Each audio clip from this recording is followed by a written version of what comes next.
ये मैं बताना तो नहीं चाहता था, पर Korea is going through a serious population crisis. Korea birth rate hit 0.75, one of the lowest in the world. और कोरियन वुमेन बच्चा पैदा नहीं करना चाहती। कोरिया का recent show boyfriend on demand is all about 29 साल की लड़की रियल डेटिंग कॉम्प्लिकेशन के बजाय वर्चुअल एआई बॉयफ्रेंड चूज करती है rather than having babies। ये रिलीज के सिर्फ 3 दिन में कोरिया में नंबर 1 पर ट्रेंड कर रहा था। Why? Majority of Korean girls watch this as their own autobiography।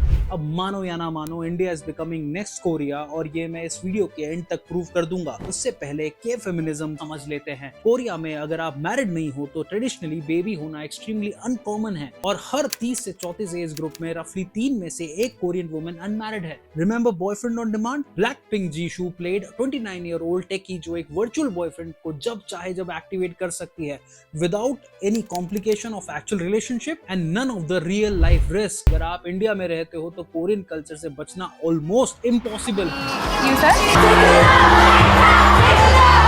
के drama, Korean fashion, Korean beauty, Korean lifestyle Indian youth already heavily consume कर रहा है, और इसका इन्फ्लुएंस सिर्फ स्क्रीन तक लिमिटेड नहीं है, और ये अब दिखाई भी देने लगा है। कोरियन ड्रामा देखती थी, Korean romantic drama.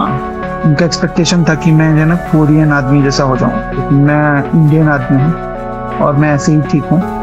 Thank you, मुझे कोरियन आदमी नहीं बनना। अगर आपने ये फील किया है तो आप अकेले नहीं हो, और इसका डिटेल वीडियो में ये आई बटन पे डाल रहा हूँ। अगर आज सिर्फ एक काम करना है तो ये करो कि इस वीडियो को जाकर देखो। कोरिया में प्रॉब्लम सिर्फ मैरिज की नहीं है, एक प्रॉपर जेंडर वॉर चल रहा है। I just read the most tragic article that described this toxic gender war that is happening right now among Korea's young people. सोचो, क्या इंडिया में इसका एक सॉफ्टवेयर वर्जन सोशल मीडिया पर नहीं दिख रहा है?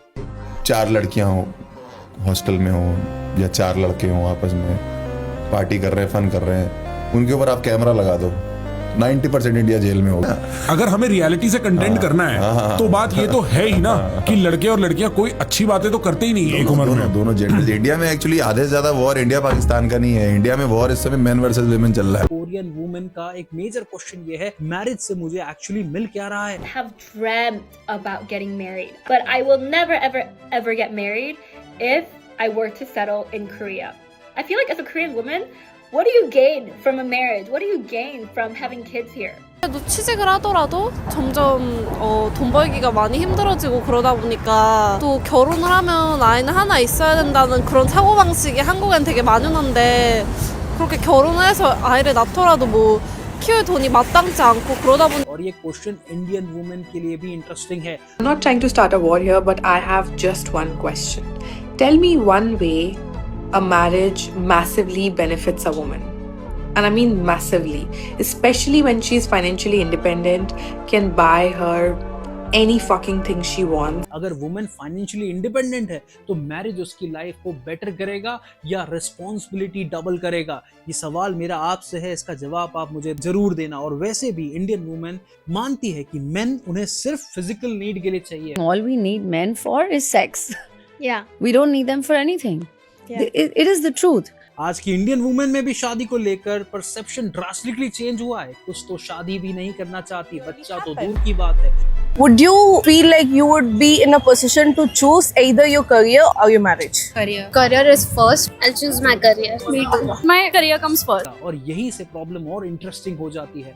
शादी में आता है extra burden, in-laws, relatives, house hold expectation, और ये चीजें आज की कुछ वुमेन जेन्युइनली क्वेश्चन कर रही है, और करना भी चाहिए। ऑफिस की शिफ्ट खत्म हो जाती, लेकिन इंडियन औरतों की शिफ्ट कभी खत्म नहीं होती। Cooking, cleaning, family, children, homework. Korea में इसी डबल बर्डन को मैरिज और मदरहुड के अगेंस्ट एक मेजर फैक्टर माना जाता है। तो इंडियन वुमेन क्यों ना सोचे, अगर शादी के बाद उसकी रिस्पॉन्सिबिलिटी डबल होने वाली है, ये सवाल उठता है, तो मैं शादी डिले क्यों ना करूं? लेकिन एक मिनट, क्या ये सिर्फ इंडियन वुमेन की प्रॉब्लम है? बिल्कुल नहीं, इंडियन मेन पर भी उतना ही प्रेशर है। अच्छी सैलरी, घर, पेरेंट्स, वाइफ, बच्चों को फाइनेंशियली सिक्योर करना, और फिर आता है टॉक्सिक फेमिनिज्म। वहां मर्द टूट जाता है। कला से गुड़गांव तक अगर जाना हो तो एक स्त्री जो है खड़े होकर जा नहीं सकती। जो फेमिनिज्म का झंडा उठाकर घूमती हैं स्त्री, वो पुरुष को कहती हैं कि आप उठ जाइए, मुझे बैठना है। आज का फेमिनिज्म बस इतना है कि सोशल मीडिया पे कैमरा उठाओ और मुजरा करो। फेमिनिज्म जो स्टार्ट हुआ था वो स्टार्ट ही इसीलिए हुआ था कि शिक्षा का अधिकार जो उनको नहीं था,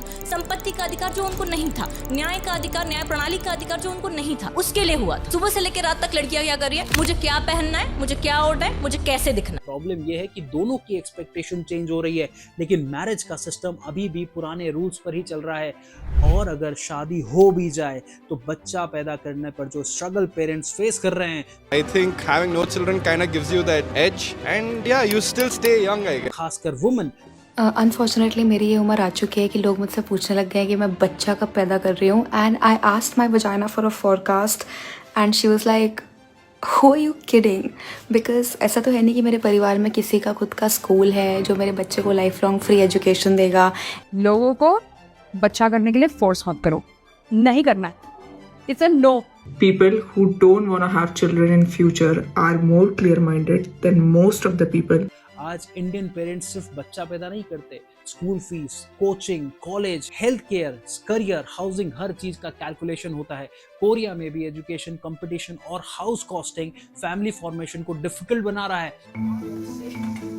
이 한국이란 사회는 혼자서도 각박한데 2인을 어떻게 만들어? 제가 이 현실을 몰랐다면 나갔을 텐데 교육계에 있다 보니까 얼만큼 투자해야지 얼만큼 나오는지 알잖아요. 약자가 될 수 없는 밖에 없는 길을 왜 굳이 가겠어요?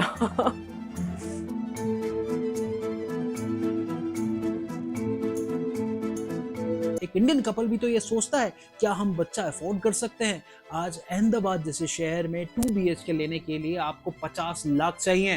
कौन मिडिल क्लास 50 लाख अफोर्ड कर सकता है? पहले इंडिया में फॉर्मूला बड़ा सिंपल था, जॉब, शादी, किड्स, फैमिली. अब अर्बन इंडिया में फॉर्मूला चेंज हो रहा है. Education, career, financial independence, lifestyle, then maybe marriage और motherhood, maybe later, maybe one child, maybe not. Because जब वुमेन फाइनेंशियली इंडिपेंडेंट होती है, मैरिज सर्वाइवल की नेसेसिटी नहीं रहती, इट बिकम्स अ चॉइस. और यही वो पॉइंट है जहां इंडियन और कोरियन की स्टोरी एक दूसरे से कनेक्ट हो जाती है. और इसीलिए मैं कह रहा हूं, India is becoming next Korea, not in a population, not in a culture, but may be in a way a new generation is starting a question about marriage, motherhood and traditional gender roles. और अगर ये trend continue हुआ तो future में सवाल ये नहीं होगा कि इंडिया की पॉपुलेशन कितनी है, सवाल होगा कि इंडिया की यंग जनरेशन फैमिली क्यों नहीं बनाना चाहती. मिलते हैं अगले वीडियो में. Stay smart, stay informative, piece.